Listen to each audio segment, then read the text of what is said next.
ਜਿਹੜੇ ਧਰਮ 'ਚ ਬੰਦਾ ਆਂਦਾ ਉਹਦੇ ਧਰਮ 'ਚ ਜਾਏ। ਹੁਣ ਇਹ ਨਾ ਸੋਚੋ ਕਿ ਮੇਰੀ ਮਾਂ ਆ ਮੁਸਲਮਾਨ ਹੋ ਗਈ, ਠੀਕ ਆ, ਮੇਰਾ ਆਪਣਾ ਕਿੱਦਾਂ, ਮੇਰੀ ਮਾਂ ਦਾ ਆਪਣਾ।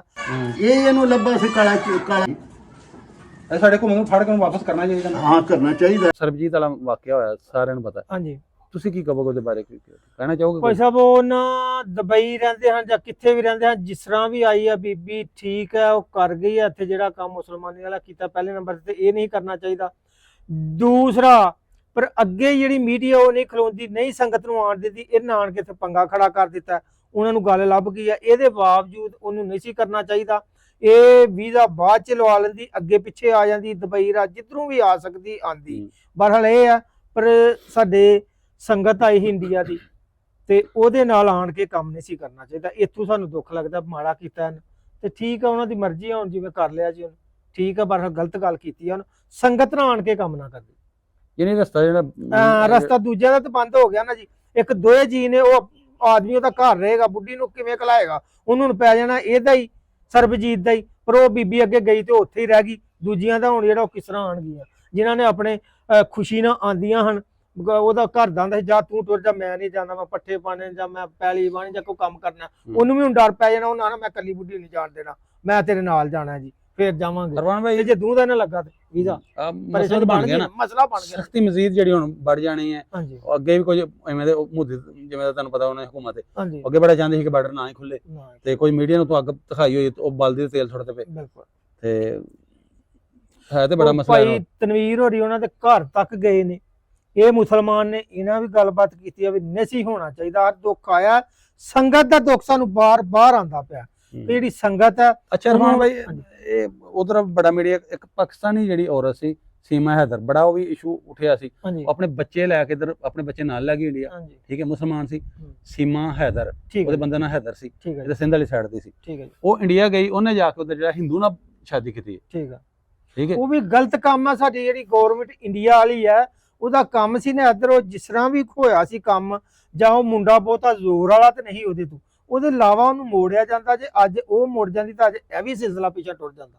ਉਵੇਂ ਹੀ ਗੌਰਮੈਂਟ ਸਾਡੀ ਫੜ ਕੇ ਉਹਨੂੰ ਉੱਥੇ ਘਲਾ ਦਿੰਦੀ, ਤੇ ਉਹ ਵੀ ਗਲਤ ਕੰਮ ਹੋਇਆ, ਉਹ ਵੀ ਨਹੀਂ ਹੋਣਾ ਚਾਹੀਦਾ।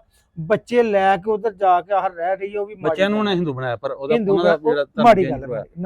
ਵੇਖੋ ਜੀ, ਇਹਨੇ ਵੀ ਧਰਮ ਆਪਣਾ ਛੱਡਿਆ ਨਾ, ਜਿਹੜਾ ਗਲਤ ਕੀਤਾ, ਨਹੀਂ ਛੱਡਣਾ ਚਾਹੀਦਾ। ਜਿੱਥੇ ਹੈ ਸੀ ਉੱਥੇ ਰਹਿਣਾ ਚਾਹੀਦਾ ਜੀ। ਉਹਦਾ ਵੀ ਗਲਤ ਕੰਮ ਉਹਨੇ ਕੀਤਾ, ਉਹਨੂੰ ਵੀ ਨਹੀਂ ਧਰਮ ਛੱਡਣਾ ਚਾਹੀਦਾ, ਬੱਚਿਆਂ ਨੂੰ ਵੀ ਨਹੀਂ ਛੱਡਣਾ ਚਾਹੀਦਾ। ਮਾੜੀ ਗੱਲ ਹੈ। ਜਿਹੜੇ ਧਰਮ 'ਚ ਬੰਦਾ ਆਂਦਾ ਉਹਦੇ ਧਰਮ 'ਚ ਜਾਏ। ਹੁਣ ਇਹ ਨਾ ਸੋਚੋ ਕਿ ਮੇਰੀ ਮਾਂ ਆ ਮੁਸਲਮਾਨ ਹੋ ਗਈ, ਠੀਕ ਆ, ਮੇਰਾ ਆਪਣਾ ਕਿੱਦਾਂ, ਮੇਰੀ ਮਾਂ ਦਾ ਆਪਣਾ। ਉਹ ਆਪਣੇ ਸਿਆਲਕੋਟ ਆਪਣੇ ਭਰਾਵਾਂ ਨਾਲ, ਤੇ ਭਰਾ ਵੀ ਮੁਸਲਮਾਨ, ਮੇਰੇ ਮਾਮੇ ਮੁਸਲਮਾਨ, ਮੇਰੀ ਯਾਨੀ ਕਿ ਮਾਂ ਮੁਸਲਮਾਨ, ਮੁਸਲਮਾਨੀ 'ਚ ਫੌਤ ਵੀ ਹੋ ਗਈ ਆ ਉਹ। ਤੇ ਮੈਂ ਗਿਆ ਜਨਾਜੇ ਤੱਕ, ਮੈਂ ਖਲੋਤਾਂ ਵਿੱਚ ਸਾਰਾ ਸਿਲਸਿਲਾ, ਜੋ ਵੀ ਗੱਲਬਾਤ ਖਤਮ ਤੱਕ ਹਰ ਕੰਮ ਮੈਂ ਕੀਤਾ। ਬਹਰਹਾਲ ਇਹ ਵੀ ਅਕੀਦਾ ਆਪਣਾ ਹੁੰਦਾ। ਤੇ ਦੂਸਰਾ ਇਹ ਆ ਕਿ ਮੈਂ ਆਪਣਾ ਪਿਓ ਸੀ, ਮੈਂ ਉਹਦੇ ਨਾਲ ਹੀ ਰਿਹਾ, ਮੈਂ ਆਪਣੇ ਅਕੀਦੇ ਤੇ ਰਿਹਾ। ਅੱਗੋਂ ਮੇਰੇ ਬੱਚੇ ਨੇ, ਉਹ ਮੈਂ ਸਰਦਾਰਾਂ ਨਾਲ ਵਿਆਹ ਦਾ, ਮੇਰੀ ਸ਼ਾਦੀ ਸਰਦਾਰਾਂ ਵਾਲੀ, ਮੇਰੇ ਬੇਟੇ ਸਰਦਾਰ ਨੇ, ਮੇਰਾ ਵੀ ਜੇਨ ਹੁਣ ਸਰਦਾਰ ਬਣ। ਤੁਹਾਡੇ ਵਾਲਦਾ ਦਾ ਪਹਿਲਾਂ ਨਾਂ ਕੀ ਸੀ? ਉਹਦਾ ਸੱਤਿਆ ਬੀਬੀ। ਨਹੀਂ ਮੁਸਲਮਾਨ ਹੋਣ ਤੋਂ ਪਹਿਲੇ ਸੱਤਿਆ ਬੀਬੀ। ਸੱਤਿਆ ਕੌਰ ਜਾਂ ਸੱਤਿਆ ਬੀਬੀ? ਸੱਤਿਆ ਬੀਬੀ ਸੀ। ਸੱਤਿਆ ਬੀਬੀ ਜਦੋਂ ਉਹ ਹਿੰਦੂ ਧਰਮ ਵਿੱਚ ਸੀ? ਹਿੰਦੂ ਧਰਮ ਤੇ। ਅੱਛਾ, ਜਦੋਂ ਮੁਸਲਮਾਨ ਹੋਏ ਫਿਰ ਕੀ ਨਾਂ ਰੱਖਿਆ? ਫਿਰ ਉਹਦਾ ਨਾਂ ਅਤੀਆ ਫਾਤਿਮਾ। ਅਤੀਆ ਫਾਤਿਮਾ? ਅਤੀਆ ਫਾਤਿਮਾ ਨਾਲ ਮੁਸਲਮਾਨੀ ਚ ਫਿਰ ਉਹ ਮੁਸਲਮਾਨੀ ਚ ਨਾਮ ਉਹਨਾਂ ਦਾ ਰੱਖਿਆ ਗਿਆ। ਬਹੁਤ ਮੁਸਲਮਾਨ ਹੋਈ, ਮੁਸਲਮਾਨ ਹੋ ਕੇ ਫੌਤ ਹੋਈ। ਅੱਛਾ ਅੱਛਾ, ਹਾਂਜੀ, ਉਹਨਾਂ ਦੀ ਕਬਰ ਵੀ ਹੈ ਉੱਥੇ ਆਪਣੀ। ਅੱਛਾ ਅੱਛਾ, ਜਲੋਕੀ ਪਿੰਡ ਦੇ ਵਿੱਚ। ਤੇ ਮੈਂ ਜਾਣਾ ਕਬਰ ਤੇ ਵੀ ਜਾਣਾ, ਦੁਆ ਕਰਨਾ, ਜਿਸ ਤਰ੍ਹਾਂ ਵੀ ਹੋ ਕੇ ਉਹਨਾਂ ਦੇ ਮੈਂ ਆਪਣੇ ਕਬਰ ਤੇ ਮਾਂ ਹੁੰਦੀ ਹੈ ਜੀ, ਬਿਲਕੁਲ। ਮੈਂ ਜਦੋਂ ਵੀ ਜਾਣਾ ਉੱਥੇ ਮੈਂ ਸਲਾਮ ਕਰਨਾ, ਜਾਂ ਜੋ ਵੀ ਨਾਂ ਲੈਣਾ, ਜਾਂ ਮੱਥਾ ਟੇਕ ਲਓ, ਜਿਸ ਤਰ੍ਹਾਂ ਵੀ ਲਾ ਲਓ, ਮੈਂ ਜਾਣਾ। ਅੱਛਾ ਬਾਬਾ ਜੀ, ਤੁਸੀਂ ਇੱਥੇ ਵਸਦੇ ਹੋ ਪਾਕਿਸਤਾਨ ਚ? ਹਾਂਜੀ, ਇੱਥੇ ਤੁਸੀਂ ਜੜਾਂ ਵਾਲੇ ਚ ਰਹਿੰਦੇ ਹੋ? ਹਾਂਜੀ, ਤਹਿਸੀਲ ਚ। ਹਾਂ, ਤਹਿਸੀਲ ਸਾਡੇ। ਤੁਹਾਨੂੰ ਜਿਹੜੇ ਨੇ ਇੱਥੇ ਕੋਈ ਜਿਹੜਾ ਡਰ ਕੋ ਖੌਫ, ਕਿਵੇਂ ਦੀ ਜ਼ਿੰਦਗੀ ਗੁਜ਼ਾਰਦੇ? ਨਹੀਂ, ਜ਼ਿੰਦਗੀ ਸਾਡੀ ਸੋਹਣੀ ਲੰਘਦੀ ਪਿਆ, ਕੋਈ ਐਸੀ ਗੱਲ ਹੀ ਨਹੀਂ, ਸਾਨੂੰ ਫਿਕਰ ਫਾਕਾ ਹੀ ਕੋਈ ਨਹੀਂ, ਤੁਹਾਡੇ ਨਾਲ ਕੋਈ ਵਾਦੀ ਘਾਟੀ ਕਰਦੇ ਹੀ ਕੋਈ ਨਹੀਂ। ਡਰ ਅਸੀਂ ਕਦੇ ਨਾ ਨਾ ਨਾ ਨਾ ਨਾ ਸਾਡੇ ਨਾਲ ਗੱਲ ਕੋਈ ਨਾ ਕਰਦਾ, ਨਾ ਹੀ ਕਦੇ ਕਿਸੇ ਨੇ ਕੀਤੀ। ਲੇਕਿਨ ਕੋਈ ਕਰੇ ਵੀ ਤੇ ਸਾਡੇ ਸਿਰ ਤੇ ਹਕੂਮਤ ਹੈ। ਤੇ ਇੰਡੀਆ ਮੀਡੀਆ ਤੇ ਸਿਰ ਤੇ ਸਮਾਨ ਚੁੱਕਿਆ ਹੁੰਦੇ ਨੇ ਜੀ, ਉਧਰ ਹਿੰਦੂ ਜਿਹੜੇ ਨੇ ਬੜੇ ਜਿਹੜੇ ਬੜੇ ਪਰੇਸ਼ਾਨ ਨੇ, ਖੌਫ ਦੀ ਜ਼ਿੰਦਗੀ ਗੁਜ਼ਾਰਦੇ ਨੇ। ਨਹੀਂ ਨਹੀਂ ਨਹੀਂ ਨਹੀਂ ਨਹੀਂ, ਕੋਈ ਖੌਫ ਦੀ। ਕੀ ਕਹਿਣਾ ਚਾਹੋਗੇ ਇੰਡੀਆ ਮੀਡੀਆ ਨੂੰ? ਮੈਂ ਨਾ ਪਿਆ, ਇੱਕ ਖੌਫ ਦੀ ਜ਼ਿੰਦਗੀ ਉਹ ਕਾਹਦੇ ਲਈ ਗੁਜ਼ਾਰਦੇ ਨੇ? ਮੌਤ ਤੇ ਇੱਕ ਦਿਨ ਆਉਣੀ ਹੁੰਦੀ ਹੈ, ਉਹ ਨਹੀਂ ਜ਼ਿੰਦਗੀ ਗੁਜ਼ਾਰਦੇ ਖੌਫ ਦੀ, ਉਹ ਚੰਗੀ ਜ਼ਿੰਦਗੀ ਗੁਜ਼ਾਰਨ, ਕੋਈ ਐਸਾ ਮਸਲਾ ਨਹੀਂ। ਲੇਕਿਨ ਗੱਲ ਪਤਾ ਕੀ ਹੁੰਦੀ ਹੈ, ਆਂਦੇ ਨੇ ਡਰ ਆਪਣੇ ਮਨ ਦਾ, ਡਰ ਆਪਣੇ ਮਨ ਦਾ, ਦੂਸਰੇ ਦਾ ਡਰ ਕੋਈ ਨਹੀਂ ਹੁੰਦਾ। ਕਿਉਂਕਿ ਜਦੋਂ ਮੈਂ ਗਲਤ ਗੱਲਾਂ ਕਰਾਂਗਾ ਜਾਂ ਗਲਤ ਰਸਤੇ ਚੱਲਾਂਗਾ, ਜਿੱਤੇ ਤਾਂ ਮੈਂ ਹੀ ਖਾਣੇ ਨੇ। ਕਿਹਨੇ ਖਾਣੇ ਨੇ? ਨਹੀਂ ਮੈਂ ਤੁਹਾਨੂੰ ਇਹ ਕਹਿ ਰਿਹਾ ਸੀ ਕਿ ਜਿਹੜਾ ਗੋਦੀ ਮੀਡੀਆ ਇੰਡੀਆ ਦਾ ਕੁਝ ਹੈ ਨੇ ਜਿਹੜੇ ਨਹੀਂ ਚਾਹੁੰਦੇ ਕਿ ਜਿਹੜਾ ਬਾਰਡਰ ਖੁੱਲ ਜਾਵੇ ਤੇ ਮੁਸਲਮਾਨਾਂ ਸਿੱਖਾਂ ਵਿੱਚ ਤੇ ਹਿੰਦੂਆਂ ਜਿਹੜੀ ਨਫ਼ਰਤ ਪਵੇ, ਉਹਨਾਂ ਨੂੰ ਤੁਸੀਂ ਕੀ ਕਹਿਣਾ ਚਾਹੁੰਦੇ ਹੋ? ਅਸੀਂ ਤੇ ਇਹ ਕਹਿਣਾ ਚਾਹੁੰਦੇ ਆ ਕਿ ਜਿੰਨਾ ਪਾਕਿਸਤਾਨ ਜਾਂ ਇੰਡੀਆ ਹੈ ਉਹ ਸਲੂਕ ਕਰ ਲੈਣ, ਬੜੀ ਅੱਛੀ ਗੱਲ ਹੈ, ਬੜੀ ਪਿਆਰ ਦੀ ਗੱਲ ਹੈ। ਅਹੁਦਾ ਵੱਧਦਾ ਹੈ, ਪਾਕਿਸਤਾਨ ਦਾ ਵੀ ਅਹੁਦਾ ਵਧੇਗਾ, ਇੰਡੀਆ ਦਾ ਵੀ ਅਹੁਦਾ ਵਧੇਗਾ। ਇਹ ਵੱਧ ਸਕਦਾ ਕਿ ਨਹੀਂ ਵੱਧ ਸਕਦਾ? ਇੱਕ ਪਿਆਰ ਨਾਲ ਹੀ ਅਹੁਦਾ ਵੱਧਦਾ ਨਾ, ਤੇ ਜੇ ਲੜੀਏ ਤੇ ਅਹੁਦਾ ਕਦੇ ਵਧਿਆ? ਉਹ ਅਹੁਦਾ ਨਹੀਂ ਵੱਧ ਸਕਦਾ। ਨਹੀਂ, ਪਿਆਰ ਨਾਲ ਅਹੁਦਾ ਵੱਧਦਾ, ਲੜਾਈ ਨਾਲ ਅਹੁਦਾ ਨਹੀਂ ਕਦੇ ਵਧਿਆ। ਅਸੀਂ ਤੇ ਇਹ ਚਾਹੁੰਦੇ ਹਾਂ ਪਿਆਰ ਜਿੰਨਾ ਵਰਤਣ, ਆਉਣ ਜਾਣ, ਕਰਨੀ ਖਾਣੀ ਆਪੋ ਆਪਣੀ ਹੈ। ਉਹ ਆਂਦੇ ਨੇ ਕਿ ਇੰਡੀਆ ਦੇ ਜਿਹੜੇ ਹੈ ਨਾ ਸਿੱਖ ਤੇ ਹਿੰਦੂ, ਉਹ ਖੌਫ ਦੀ ਜ਼ਿੰਦਗੀ ਗੁਜ਼ਾਰਨ ਦੇ ਨੇ। ਖੌਫ ਦੀ ਜ਼ਿੰਦਗੀ ਕੋਈ ਨਹੀਂ ਉਹ ਗੁਜ਼ਾਰਦੇ ਨੇ, ਮਾਰਦੇ ਨੇ। ਕਾਹਦੀ ਖੌਫ ਦੀ ਜ਼ਿੰਦਗੀ ਗੁਜ਼ਾਰਦੇ ਨੇ? ਤੁਸੀਂ ਦੱਸਣਾ। ਕੋਈ ਖੌਫ ਨਹੀਂ ਸਾਨੂੰ, ਕੋਈ ਨਹੀਂ ਸਾਨੂੰ ਖੌਫ ਹੀ ਕੋਈ ਨਹੀਂ। ਪਾਕਿਸਤਾਨ ਨੂੰ ਅਸੀਂ ਬੈਠੇ ਦੇ ਆ, ਚੰਗਾ ਖਾਂਦੇ ਆ, ਚੰਗਾ ਲਾਉਂਦੇ ਆ, ਹਰ ਗੱਲਬਾਤ ਹੈ, ਕੋਈ ਇਹਦਾ ਮਸਲਾ ਹੀ ਕੋਈ ਨਹੀਂ। ਕੋਈ ਜ਼ਿੰਦਗੀ ਅਸੀਂ ਗਲਤ ਗੁਜ਼ਾਰਦੇ ਨਹੀਂ। ਸਾਨੂੰ ਡਰ ਖੌਫ ਮੇਰੇ ਉਤਲੇ ਦਾ ਸਾਨੂੰ ਕਿਹਦਾ ਹੈ ਹੀ ਨਹੀਂ। ਇਹ ਸਰਬਜੀਤ ਆਈ, ਉਹਦੀ ਵਜ੍ਹਾ ਤੋਂ ਹੁਣ ਉਧਰ ਪਾਬੰਦੀਆਂ ਹੋਰ ਲੱਗ ਜਾਣੀਆਂ। ਇਧਰ ਜਿਹੜੇ ਜੱਥੇ ਨਾਲ ਆਉਂਦੇ ਹਨ ਉਹ ਬੀਬੀਆਂ ਨੂੰ ਕੱਲੀ ਨਹੀਂ ਆਉਣ ਦੇਣਗੇ। ਬਾਬਾ ਜੀ ਠੀਕ ਆ, ਆਉਣ ਦੇਣ, ਸ਼ੱਕ ਦੀ ਕੋਈ ਏਡਾ ਮਸਲਾ ਨਹੀਂ। ਮੈਂ ਹਿੰਦੂ ਮਜਹਬ ਬੋਲ ਰਿਹਾ, ਮੰਗਾ ਦਾਸ ਮੇਰੇ ਨਾਂ ਆ, ਵਾਲਦ ਦੇ ਨਾਂ ਮੰਗਦਾ ਮੈਂ। ਉਹ ਜਿਹਨੇ ਮਰਜ਼ੀ ਜ਼ਿੰਦਗੀ ਆਣ ਕੇ ਇੱਧਰ ਆਉਣ ਜਾਣ, ਕੋਈ ਏਡਾ ਮਸਲਾ ਨਹੀਂ, ਕੋਈ ਡਰ ਖਤਰਾ ਹੀ ਨਹੀਂ। ਉਹ ਜਿਹੜਾ ਮਸਲਾ ਹੋਇਆ, ਇਹਨੂੰ ਫੜ ਕੇ ਵਾਪਸ ਭੇਜਣਾ ਕੀ ਕਰਨਾ? ਉਹਨੂੰ ਮੇਰਾ ਮਤਲਬ ਉਹਨੂੰ ਪਤਾ ਕੀ ਹੋਣਾ ਚਾਹੀਦਾ, ਇਹਨੂੰ ਵਾਪਸ ਨਹੀਂ ਭੇਜਣਾ ਚਾਹੀਦਾ।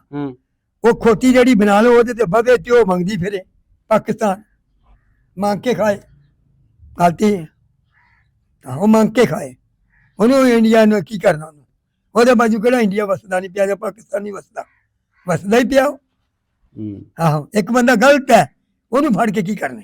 ਉਹ ਹੈ ਹੀ ਗਲਤ, ਇੱਕ ਬੰਦਾ ਹੀ ਗਲਤ ਹੈ, ਉਹ ਗਲਤੀ ਹੁੰਦਾ। ਇਹ ਨਹੀਂ ਕੋਈ ਮਸਲਾ ਹੁੰਦਾ। ਨਾ ਨਾ ਨਾ, ਉਹਨੂੰ ਬਿਲਕੁਲ ਇੰਡੀਆ ਜਿਹੜਾ ਭੇਜੋਗੇ ਵੀ ਨਾ, ਫਿਰ ਵੀ ਚੰਗੀ ਗੱਲ ਨਹੀਂ ਜਾਏਗੀ। ਫਿਰ ਵੀ ਇੰਡੀਆ ਉਹਦੇ ਜਾਣ 'ਚ ਕੋਈ ਵਸਣਾ ਨਹੀਂ, ਉਹ ਬਹੁਤਾ ਵਸਣਾ। ਲੇਕਿਨ ਇਹ ਹੋ ਸਕਦੀ ਹੈ ਕਿ ਯਾਰ ਪਾਕਿਸਤਾਨ ਨੇ ਬਹੁਤ ਸਾਡੇ ਨਾਲ ਇੱਕ ਮਿਸਾਲ ਪਿਆਰ ਵਰਤਿਆ, ਸਾਡੇ ਨਾਲ ਮੁਹੱਬਤ ਵਰਤੀ ਹੈ। ਲੇਕਿਨ ਚਲੋ ਸਾਡੇ ਹਿਸਾਬ ਦੀ ਇੱਜ਼ਤ ਸੀ ਸਾਡੀ, ਉਹਨਾਂ ਇੱਧਰ ਘੱਲ ਦਿੱਤੀ, ਉਹਦਾ ਬਹੁਤ ਬਹੁਤ ਸ਼ੁਕਰੀਆ ਉਹਨਾਂ ਦਾ। ਨਹੀਂ, ਇਹ ਤਾਂ ਤੁਸੀਂ ਕਹਿ ਰਹੇ ਹੋ, ਮੇਰੀ ਗੱਲ ਸੁਣੋ, ਮੇਰੇ ਪਹਿਲਾਂ ਗੱਲ ਸੁਣ ਕੇ ਫਿਰ ਜਵਾਬ ਦੇਣਾ। ਠੀਕ ਹੈ, ਤੁਸੀਂ ਪਾਕਿਸਤਾਨੀ, ਮੈਂ ਪਾਕਿਸਤਾਨੀ, ਲੇਕਿਨ ਮੈਨੂੰ ਰਾਈਟ, ਮੈਂ ਤੁਹਾਨੂੰ ਸਵਾਲ ਕਰਾਂਗਾ। ਹਾਂਜੀ, ਤੁਸੀਂ ਕਹਿੰਦੇ ਵੀ ਉਹਨੂੰ ਵਾਪਸ ਭੇਜ ਦਈਏ, ਸਰਬਜੀਤ ਜਿਹੜੀ ਮੁਸਲਮਾਨ ਹੋਈ, ਸਰਬਜੀਤ ਕੌਰ, ਤੇ ਜਿਹੜੀ ਉਧਰ ਸੀਮਾ ਗਈ ਹੋਈ, ਉਹਨਾਂ ਨੂੰ ਭੇਜਣਾ ਚਾਹੀਦਾ ਕਿ ਨਹੀਂ? ਜਿਹੜੀ ਹਿੰਦੂ ਨਾਲ ਬਕਾਇਆ, ਉਹਦੇ ਬੱਚੇ ਵੀ ਨਹੀਂ ਹੋਣ ਉਧਰ। ਬਿਲਕੁਲ ਬਿਲਕੁਲ, ਉਹ ਹੱਕ ਬੰਦਾ ਉਹਨਾਂ ਦਾ, ਉਹ ਵੀ ਇੱਧਰ ਭੇਜ ਸਕਦੇ ਨੇ। ਭੇਜ ਬੱਚੇ ਉਹ 4 ਆਪਣੇ ਨਾਲ ਹੀ ਲੈ ਗਏ, ਉਹਨਾਂ ਨੂੰ ਵੀ ਉਹਨੇ ਹਿੰਦੂ ਬਣਾਇਆ। ਬਾਬਾ ਜੀ ਉਹਦੀ ਸਿਰ ਪੀੜਾ, ਪਰ ਬਾਕੀ ਇੱਧਰ ਆਣ ਕੇ ਹਿੰਦੀ ਰਹੇ ਜਾਂ ਕੁਛ ਵੀ ਰਹੇਗੀ, ਉਹ ਇੱਥੇ ਨਹੀਂ ਵਸ ਸਕਦੀ। ਬੱਚੇ ਵੀ ਨਾਲ ਲੈ ਗਏ, ਉਹਨਾਂ ਨੂੰ ਹਿੰਦੂ ਕਰ ਲਿਆ। ਆਹੋ, ਤੇ ਨਹੀਂ ਨਾ ਠੀਕ ਹੈ ਗੱਲ, ਅਸੀਂ ਨਹੀਂ ਸਮਝਦੇ ਇਸ ਗੱਲ ਨੂੰ। ਅੱਛਾ, ਨਹੀਂ ਸਮਝਦੇ ਅਸੀਂ ਨਾ, ਇਹ ਗਲਤ ਮਸਲਾ ਹੈ। ਧਰਮ ਪਰਿਵਰਤਨ ਨਹੀਂ ਕਰਨਾ ਚਾਹੀਦਾ। ਹਾਂ, ਨਹੀਂ ਕਰਨਾ ਚਾਹੀਦਾ, ਕਿਸੇ ਨੇ ਜਾਸਤੀ ਨਹੀਂ ਕਰਨੀ ਚਾਹੀਦੀ, ਕਿਸੇ ਨੇ ਫਿਰ ਵੀ ਕਿਸੇ ਦੇ ਭਲੇ 'ਚ ਹੀ ਸੋਚਣਾ ਚਾਹੀਦਾ। ਭਲਾ ਚੰਗੀ ਚੀਜ਼ ਹੈ, ਕਿਉਂਕਿ ਰੱਬ ਨੇ ਬਣਾਇਆ ਹੀ ਭਲਾ। ਅੱਛਾ ਬਾਬਾ ਜੀ, ਤੁਸੀਂ ਵੰਡ ਵਾਲੇ ਉਧਰ ਇੰਡੀਆ ਨਹੀਂ ਗਏ, ਤੁਸੀਂ ਇੱਥੇ ਰਹਿ ਕੇ ਖੁਸ਼ ਹੋ ਗਏ? ਹੁਣ ਪਾਕਿਸਤਾਨ ਦੇ ਬਿਲਕੁਲ ਖੁਸ਼ ਹਾਂ, ਖੁਸ਼ ਹਾਂ, ਬੜੇ ਖੁਸ਼। ਚਲੋ ਬਾਬਾ ਜੀ, ਬੜੀ ਮਿਹਰਬਾਨੀ। ਹਾਂ, ਬਹੁਤ ਬਹੁਤ ਸ਼ੁਕਰੀਆ, ਬਹੁਤ ਬਹੁਤ ਖੁਸ਼ ਹਾਂ। ਕੋਈ ਐਸੀ ਗੱਲ ਨਹੀਂ ਸਾਡੇ ਤੇ, ਲੇਕਿਨ ਇਹ ਹੈ ਹੁਣ ਵਟਾਂਦਰੇ ਨਹੀਂ ਕਰਦੇ ਅਸੀਂ, ਤੇ ਉਧਰੋਂ ਉਹ ਆ ਜਾਏ ਤੇ ਉਧਰੋਂ ਇਹ ਚੱਲ ਜੇ, ਕਿਉਂਕਿ ਵਟਾਂਦਰਿਆਂ ਦੇ ਵਿੱਚ ਸ਼ਾਇਦ ਨਾ ਮੰਨਣ। ਅੱਛਾ, ਤੁਸੀਂ ਕਹਿਣਾ ਚਾਹ ਰਹੇ ਵੀ ਉਧਰ ਸੀਮਾ ਇਧਰ ਆਏ, ਇਧਰ ਸਰਬਜੀਤ ਨੂੰ ਦੇ ਦਿਓ। ਆਹੋ, ਦੇ ਦੋ ਤੇ ਬਈ, ਹੁਣ ਕੋਈ ਗੱਲ ਤੂੰ ਉਹਨਾਂ ਦੀ ਮਰਜ਼ੀ ਆਈ ਤੇ ਤਰਲਾ ਹੀ ਲੈਣਾ, ਸਾਡਾ ਤਰਲਾ ਹੀ ਹੈ ਨਾ। ਚਲੋ, ਬੜੀ ਮਿਹਰਬਾਨੀ। ਹਾਂ, ਗਲਤੀ ਨਹੀਂ। ਓਕੇ ਜੀ। ਮੈਂ ਇਸ ਟਾਈਮ ਮੌਜੂਦ ਹਾਂ ਨਾਸਰ ਹੁਸੈਨ ਦੇ ਪਿੰਡ, ਜਿੱਥੇ ਭਾਰਤ ਤੋਂ ਆਈ ਹੋਈ ਸਿੱਖ ਯਾਤਰੀ 556ਵਾਂ ਪ੍ਰਕਾਸ਼ ਪੁਰਬ ਜਿਹੜੀ ਸੈਲੀਬ੍ਰੇਟ ਕਰਨ ਆਈ ਹੋਈ ਜਿਹੜੀ ਸਿੱਖ ਔਰਤ ਸਰਬਜੀਤ ਕੌਰ, ਉਹਨੇ ਨਾਸਰ ਹੁਸੈਨ ਨਾਲ ਜਿਹੜਾ ਨਿਕਾਹ ਕਰ ਲਿਆ, ਮੁਸਲਮਾਨ ਹੋ ਗਈ। ਉਹਨਾਂ ਦੇ ਅਸੀਂ ਪਿੰਡ ਇਸ ਟਾਈਮ ਮੌਜੂਦ ਹਾਂ, ਉਹਨਾਂ ਦੀ ਗਲੀ ਵਿੱਚ। ਸਰਬਜੀਤ ਕੌਰ ਜਿਹੜੀ ਇਧਰ ਆਈ, ਤੁਸੀਂ ਕੀ ਸਮਝਦੇ ਹੋ ਉਹਨੂੰ? ਅਸੀਂ ਤੇ ਇਹ ਸਮਝਦੇ ਆ ਕਿ ਮਤਲਬ ਇਹ ਸਾਡਾ ਤੇ ਅੱਗੇ ਇੰਡੀਆ ਨਾਲ ਬੜਾ ਮੁਖਾਲਫਤ ਹੈ। ਇਹ ਹੋ ਸਕਦਾ ਸਾਡੇ ਮੁਲਕ ਦੇ ਕੋਈ ਜਸੂਸ ਹੋਵੇ, ਮਤਲਬ ਇਹ ਤੇ ਬਹੁਤ ਖਤਰਨਾਕ ਔਰਤ ਹੈ। ਮਤਲਬ ਕੀ ਇਹਦਾ ਪਤਾ ਕਿ ਮਤਲਬ ਇਹ ਮਤਲਬ ਬੱਚੇ ਜਿਹੜੇ ਆਪਣਾ ਖੂਨੀ ਰਿਸ਼ਤਾ ਛੱਡ ਕੇ ਆ ਗਈ, ਇਹ ਤੇ ਮਤਲਬ ਕੀ ਕਿਸ ਵਜ੍ਹਾ ਤੋਂ ਆਈ ਹੈ?